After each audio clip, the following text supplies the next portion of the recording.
Ladies and gentlemen, so I welcome you to Women in Technology. Unfortunately, for some odd reason, my virtual background does not work. For this, I sincerely apologize, but this is normal given the conditions. Very nice to see you all here, and thank you very much for staying throughout the day. So my name is Yegor SHESTUNOV. I am a student of Diplomatic Academy, and here I would like to, without further ado, welcome Franziska RYSER, a member of National County of Switzerland, Vice President of the Green Party of Switzerland, with background in mechanical engineering, PhD candidate at the Rehabilitation Engineering Lab at Federal Institute of Technology in Zurich. Also here we have Neha MEHTA. Neha MEHTA is the founder and the CEO of Femtech Partners. Hello, everyone. My name is Neha. It's a Hindi word, which means love. And I really hope that I can live up to the expectations my mom and dad had when I was born, right? So I'm actually a lawyer by training, and I've been working in the financial sector for about 13 years now.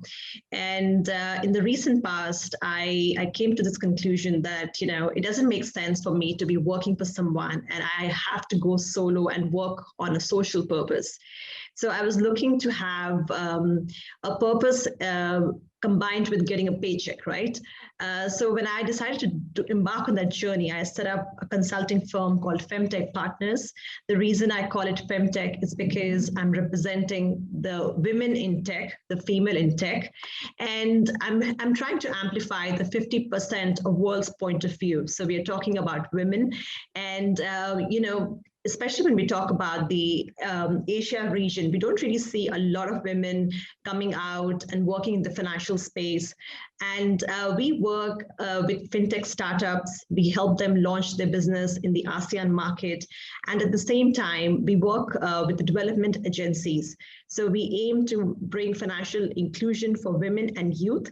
And we try to make finance easy for everyone, because I think to have money in your account and to be able to spend it on your own business is something that's very important to all of us. But imagine if we are talking to a woman in Bangladesh or sitting in a very poor country. I think for them, lack of awareness combined with the fact that the financial products are very expensive, so it's not affordable, it's not accessible.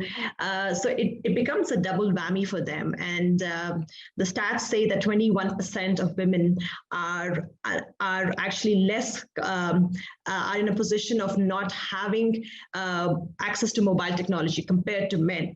Also, when we talk about, the empowerment of women, especially because when you look at the 1.7 billion unbanked people in the world, 50% of them are women. Actually more than that, and most of them come from Asia.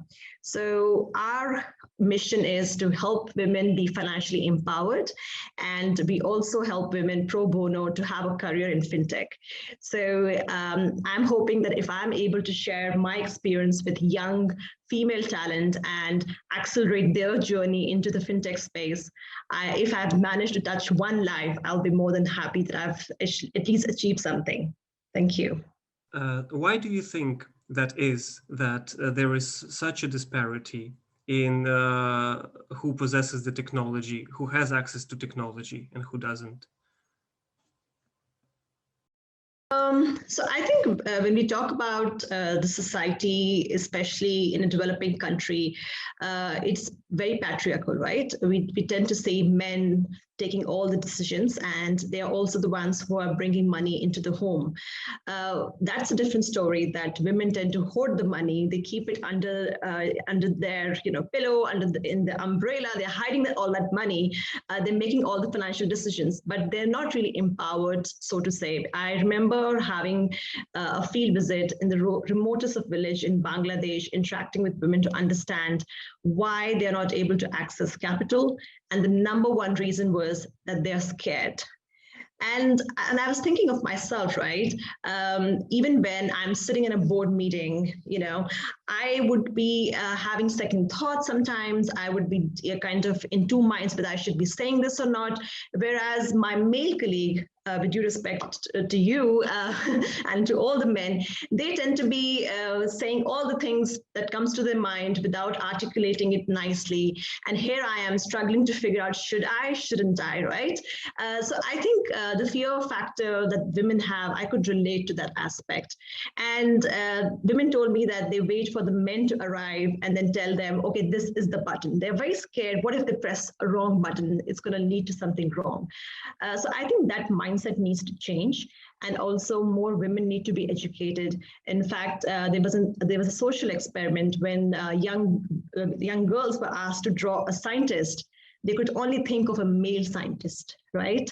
They couldn't think of a female scientist. When you look at intellectual property, a lot of women don't really realize that their business is actually intellectually so important that they need to register an IP, a trademark. They don't really realize the value of these things. And it goes a long way because I'm legally trained and I see it day in, day out. I remember when I was a kid, I told my father I want to become a lawyer, and he asked me, what is the reason? And I told him, because I think I can fight for myself, right? Because I always thought that being educated means being empowered. And women tend to expand whatever they're given. They multiply that thing. So if you give education to women, they will have that ripple effect. They will educate the village, right? That's what the common saying is. If you educate a mother, you educate the village. So this is how the kindness of a woman works. So I think when I work at the grassroots level, I see it. When I work in a developed country like Singapore, I see it. Even though we are getting less than 2% VC funding to women entrepreneurs, we are still putting ourselves out there. And there's so many examples, right? We don't really have to talk about not so successful stories. We have the Bumble CEO just at the age of 31. She's a mother and she has taken a business at the IPO stage. So that's a great success story. We have Jane Fraser, who's the CEO of City Bank. This is the first time a US investment bank has got a female CEO. So there are a lot of celebrations around, and there's a lot for us to imbibe on. But I think the more we see these examples, easier it will be for young women around the world to say, I want to be like her. So I think it's great that we're having this discussion. At least we're getting the ball rolling. Thank you very much, and good afternoon, everyone. And thanks for having me. So I was very happy to get the invitation and was asked to give a short input about a topic about women in tech. And as you have heard from the nice introduction, I am a trained mechanical engineer. I work in data science, and therefore I wanted to show you, give you a few words about the topic of gender data bias, which you might have heard of, and if not, then hopefully I can bring it a little bit nearer to you. So remember maybe the days when you used to go to university, like to take class physically present in university buildings last year. I assume you have a comparable schedule in Austria as we do have in Switzerland, with a 15-minute break between classes. So at least for me, it was always, before I went to the break, I needed to decide if I want to get a coffee or if I need to visit the toilet, because the queue at the toilet was so long that there was no time for either. So interestingly, my male colleagues managed to relieve themselves and still get fresh coffee within one break. And I actually never thought about it any further until a few years back, I read an article by feminist Caroline Criado Perez. And she actually thought further. She researched and found out that indeed, in average, women need 2.3 times longer on bathroom facilities than men, mainly because women form the majority of elderlies, because they are more often accompanied by children or disabled, or just because around 20 to 25% of women are in childbearing age and might be on the period. So when an architect designs, for example, in a university building, he usually will dedicate the room for toilet facilities equally between female and male toilets. What sounds actually fair on the first place. However, considering that on the same space, you can put more urinals for men than cubicles for women.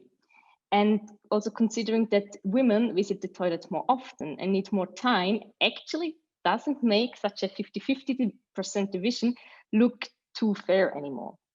And this bias in design comes from the fact that women and their needs just not have been considered when designing bathrooms. And I'm sure that it's not done in bad faith. But since most of the architects were male, they just simply never thought about the fact that there might be different needs or needs that are different from their own. Such a male-biased toilet design might not influence life greatly, I'm sure. However, correct medical diagnosis do. And also medical research over the last centuries actually has focused on the male body. It was just assumed that like in the end, all the results just can be applied to the female body, which works the same as a male body. And it's only since around the 1990s that more and more findings reveal that actually the physiological differences, so the different physics, but also the hormonal system actually reacts differently and sometimes quite differently. So that if a drug works in a clinical trial with young healthy men does not mean that the same drug, or at least not in the same dosage, can be just applied to women or to elderlies or to disabled people. Heart attack, for example, is the #1 death cause. And is usually characterized by intense pressure, by burning pain in the chest or shortness of breath. However, in women, you also find symptoms such as nausea or dizziness or vomiting, or sometimes a pressure in the back or abdomen. And many doctors are just not aware of these female-specific symptoms. And so women get misdiagnosed 7 times more often than men. And this shows neglecting the diversity of individuals actually can cost lives. But how could it even happen that far? Well, in the past, it were men that were developing and constructing and researching and designing the world. And thereby they also created a world that is specifically designed for their needs. So norms were created. And since then, like all the technological innovations and designs are based on these standards and norms. So that today we have actually a world that is designed for a normed or a standardized man, which is normally a white, heterosexual, childless, able-bodied man of around 1.80 meter of size and 70 kilo of weight. So this shows that more women are needed in tech to bring another perspective in the development process itself. So women that know by experience what these other needs are, that know, for example, that today's smartphones are simply too big to be operated with an average woman's hand. So women who can design a world that is also suitable for women and mothers and caregivers and disabled people. So will it get better in the future? With digitalization, with more and more developments take place automatically.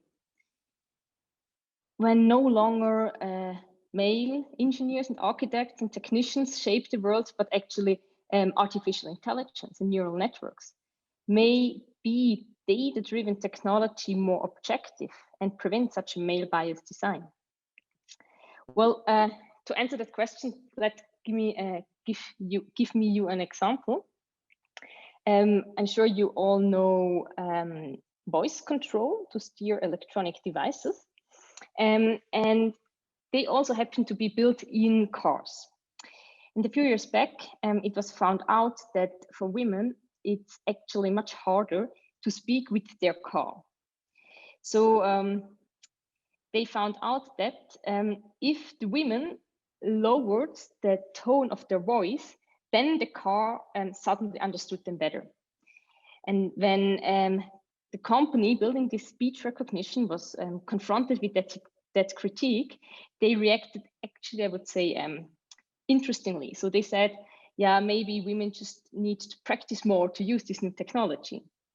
But then on a second thought, they found out that in the learning database that was used to create their system, they had a huge gender bias.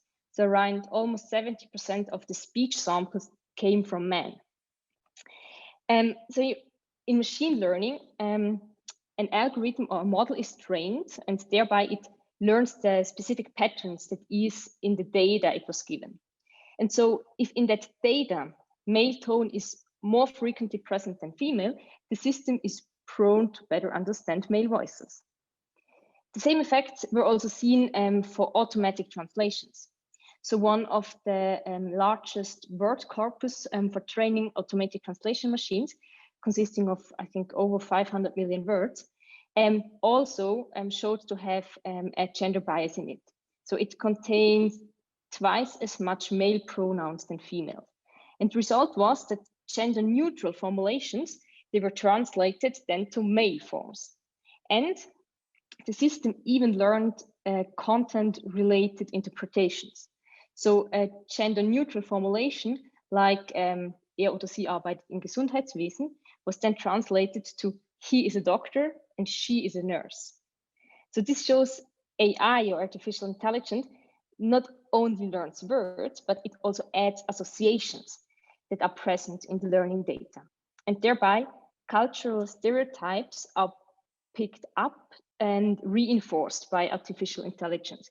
And this can be critical. For example, when automated algorithms are used in hiring processes or in the processing of official applications, such as migration applications, for example, or also in oral examinations. So I think it's very important to be aware that such a system, an artificial intelligence system, only knows what it has seen.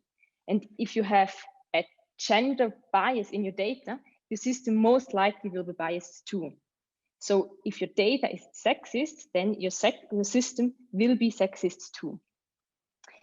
As in more and more areas, big data and deep learning and neural networks are used as tools to develop algorithms, I think it is of even greater importance to start collecting data about women and women-specific needs and behaviors.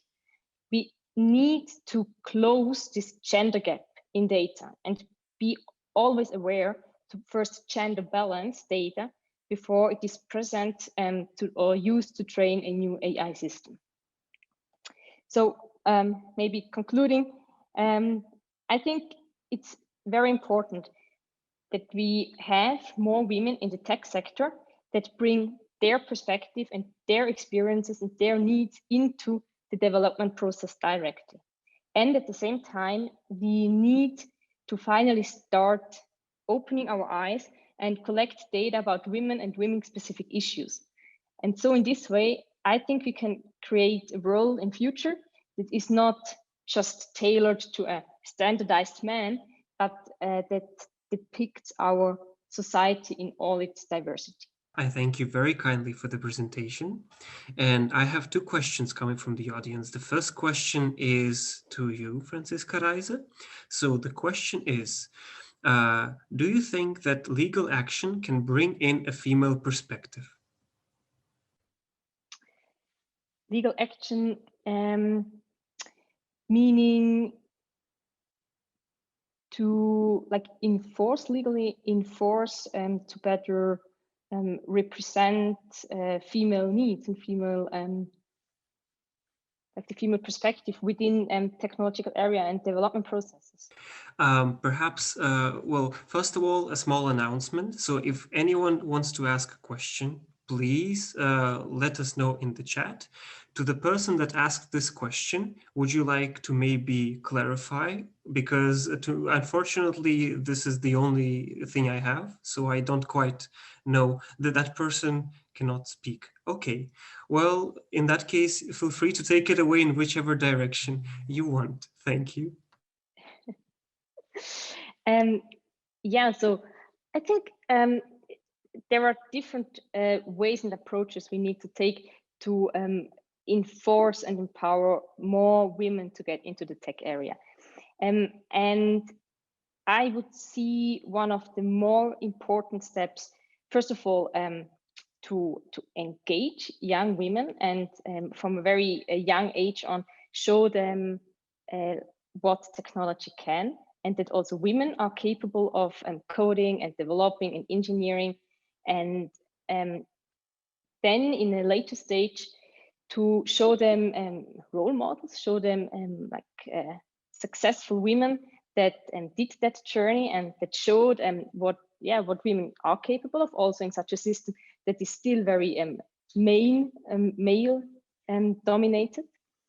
And as a third thing, I'd see also depending on the country, but especially in Europe, I think it's also important, especially in the tech area, to provide from the companies and tech companies other or better possibilities to combine a job in that area and, for example, a family and family career, so to provide opportunities for job sharing and opportunities to do a career and still on the side, for example, have kids and combine these things, which I think especially in Switzerland, but I think also in Austria, is still by now for women a very tough thing to do. So I think there are different approaches we need to take to, in the end, get more women in that area. But I think compared to where we have been 20 or 30 years ago, we already improved a lot. Thank you very much. More questions coming in from the audience. This question is to both of you. So we have been talking a lot about the disadvantages for women in tech, but what are the advantages which we should promote? So, I mean, if I can start, besides the main advantage I see is that it is a very, very interesting area. So it's an area with a lot of opportunities. One can develop new products, new algorithms, new devices that really can tackle challenges that we have in our society right now. And climate change, to mention one, I think there is a huge opportunity with technological innovations. We can try to at least go on a better path. And also from maybe more personal view, I think nowadays, as there are still, women are still much underrepresented in the tech area, and actually tech companies would like to have more diverse teams and more women in their teams and in their companies. And so there is also for personal careers, I see many opportunities, especially for women, and more programs that come out and pushed by tech companies that try to like get women into or onto like a successful career paths.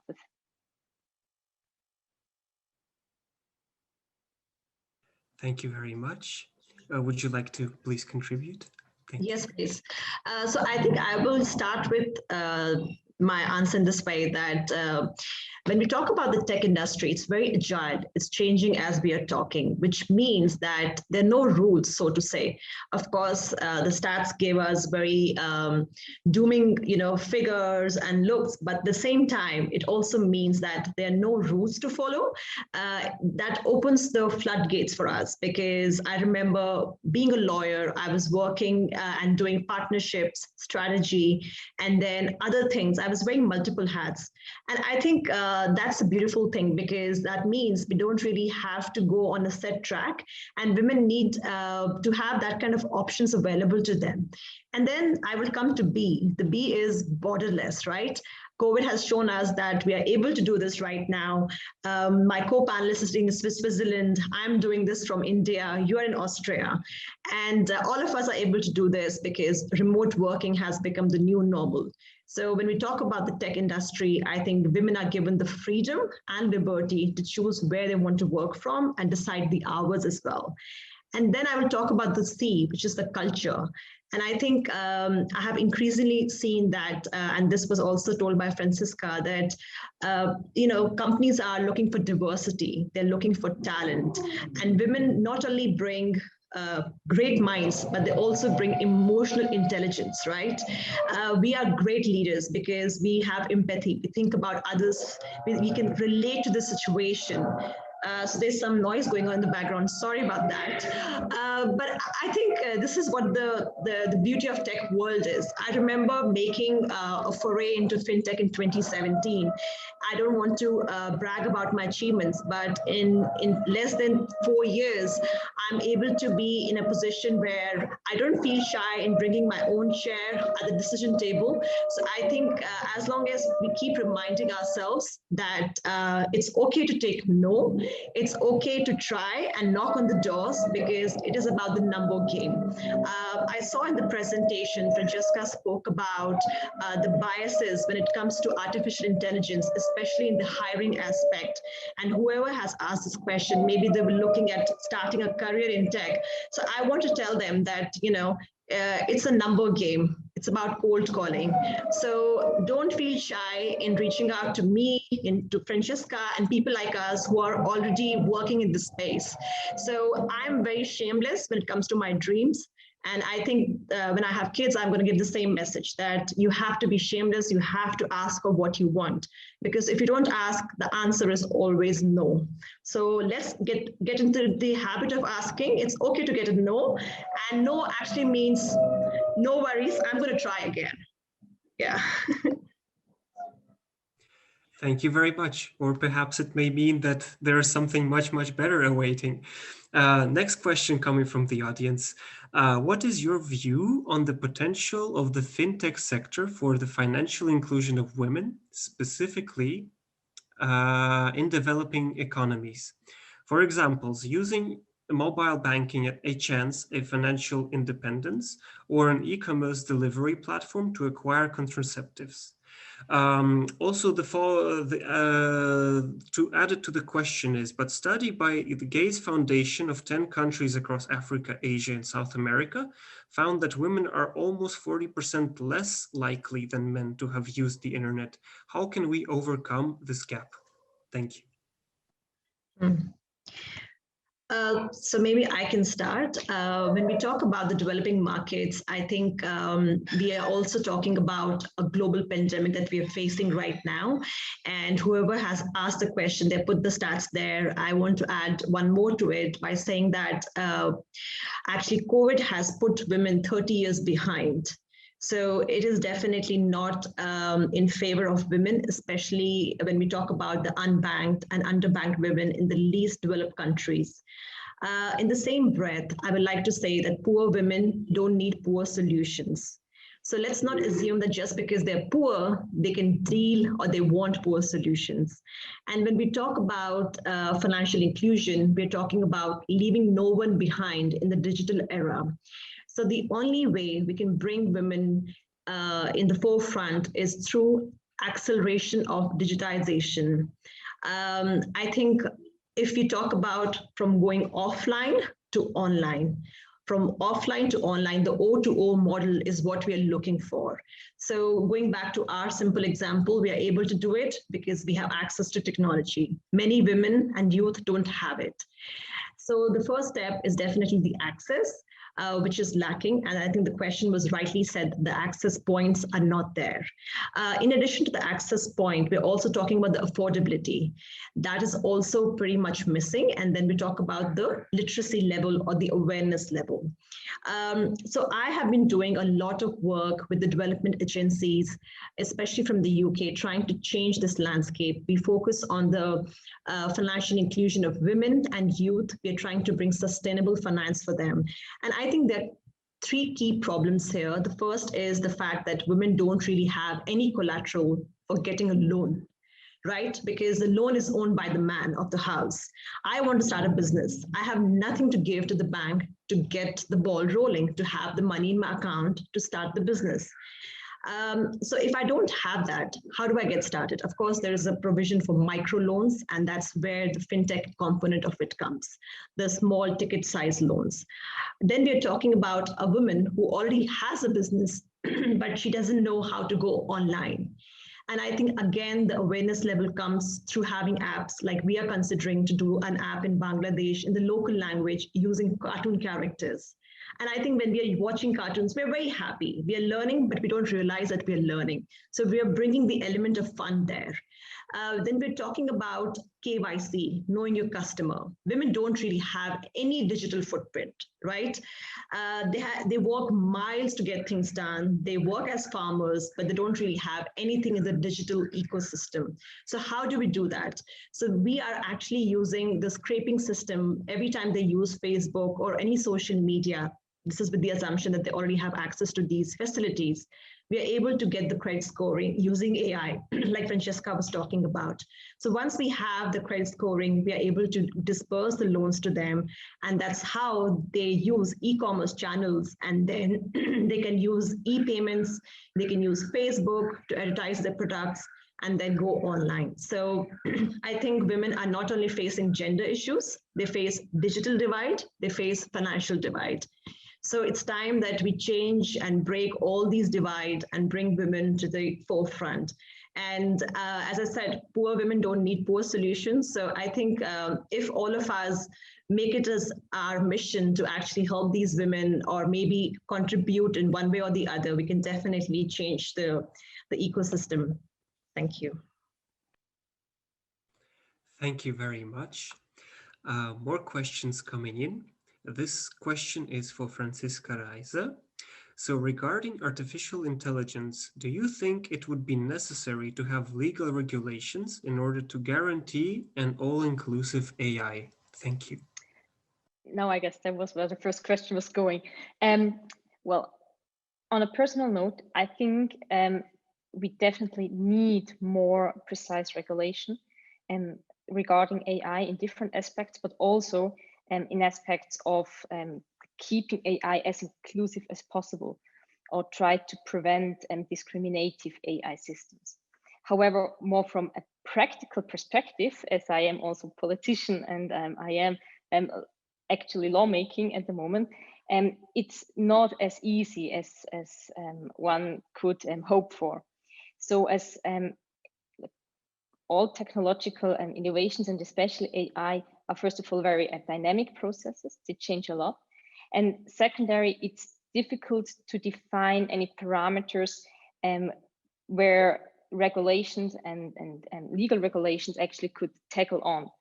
Because if you have big data approaches and deep learning approaches, you have like a lot of diverse data, and it's a challenge to actually characterize them in a way, and also to understand how the system uses that data and what patterns they see in the data and they focus on in the data and they use in the end to come up with their decision.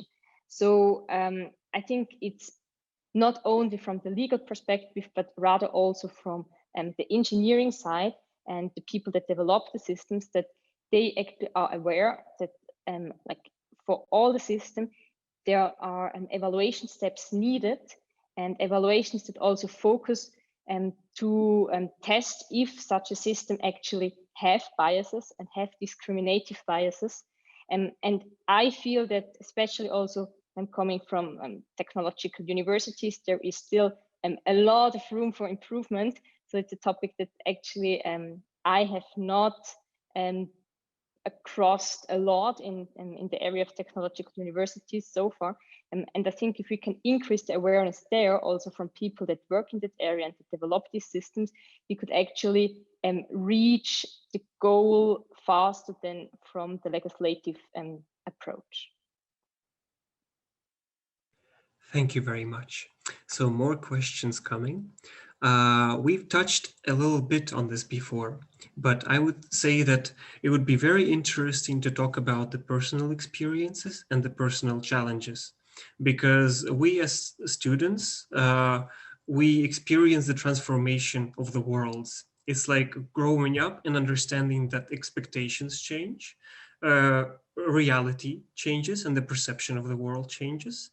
And of course, if we're talking about promoting gender equality, promoting the decrease of the gender gap, what were the biggest challenges that you would care to talk about and share that you personally encountered? Thank you. Okay, so Franziska, why don't you go? I would love to hear you first. Okay. So I would say in my personal experience, growing up in Switzerland, in Europe, I think I already had a lot of opportunities and possibilities that, for example, my mother and the generation of my mother didn't have at that time. But even for me, like 5 or 10 years ago, talking to people when they ask what I am studying, and I answered mechanical engineering, the reaction was always the same. So they were very surprised and they asked, "Oh wow, you as a woman," and it was always a very positive surprise. But people still were surprised because they didn't expect a woman to do such a technical study. So we have in Switzerland around 10% of female students in these engineering studies. So could be less, but definitely should be more. But there was, I would say, on a personal level, what I experienced most, so that it still seems not to be normal. It seems to be, or it is also perceived as an exception if women go on the technical track. And that was actually for me also a motivation to mention this as often as possible. And for example, I every year go to high schools and to like younger students before in the age when they decide what study track they want to go, just to tell them about engineering and technical aspects, to actually show them that it's normal that also women go in that area. So I think for me, I personally feel that it's good to be a student, and one can be a student all your life, right? There's always the ability to learn, be curious, ask questions, and learn from your failures. That's very important. So I grew up in India, and India being a very male-dominated country. So very early on, I was told by my father that the world is not equal, and I will not be able to help you a lot in terms of finding a job and being very successful, because in India, it's all about opening the doors. You know, it's your family who gives you all these opportunities. So it became very clear that I have to fight two battles. One, because I'm a woman, and second, try even more harder because I don't come from a very influential family. And I think I realized it because when I told my father I want to be a lawyer, I figured that I have to have my own weapons at all times. So this was my weapon of fighting my own battle and helping other women. But at the same time, I think when you talk about workplace, especially what I saw, there are different biases that come into play, especially when it comes about equal pay. That is far from true. I saw my male colleagues earning more than me, and sometimes they were not as qualified as me. And that really hit me bad because I am a strong believer in inequality. I feel blessed that I got a chance to work in Singapore. It's a country that gives you a level playing field, which was never the case for me. But when I was working in India, I realized that as a woman boss, people don't take you seriously. They think that you made it on the top just because of something, right? That is not about your education, about your qualification. So I think I can go on and on talking about all those battles. But then for me, the biggest lesson is about breaking those glass ceilings and having courage and, having the conviction that I won this and I will get it on my own terms without compromising and, doing things to just get there very quickly.